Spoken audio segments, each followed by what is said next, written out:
for your personal and empirical purposes is reality. Today, the DEA restricts psychedelics as Schedule I drugs with no currently accepted medical use and a high potential for abuse. It's interesting to watch even the transition between like that famous Woodstock-looking footage of people lounging around all happy and dopey and the prejudices and cultural baggage that that carries over to these heavily emblematic icons, US Justice Department and like, the strips of information here on the news. We're dealing with how to curate and corral cultural space, how reality operates. My personal belief is that many substances have been controlled precisely because they alter the way that people see reality.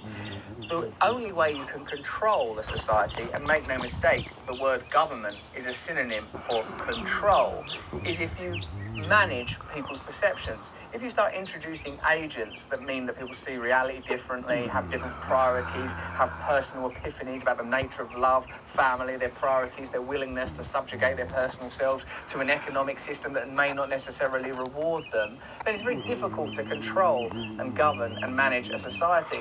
It's no coincidence that wisdom traditions have long cherished plant medicines as a potential portal to other realms and dimensions of reality. And remember, if you think that that kind of language sounds a bit wacky and crazy, other dimensions of reality, the alternative is yet more preposterous, that you and I, as individual human beings, have the exact amount of senses to the exact degree that they can ever be used, and the exact amount of intelligence and consciousness to encompass all potential realities. That's more absurd.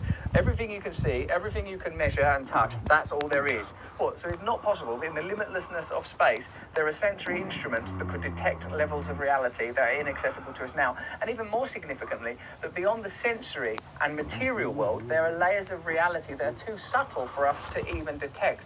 We know already that different animals have a different experience of reality to us. We know that there are subtler forms of energy at play, and it's likely that psilocybin and other psychedelics allow us to access experiences, frequencies, vibrations, realities that are otherwise inaccessible. And the fact that that has a positive effect on our mental health is hardly surprising.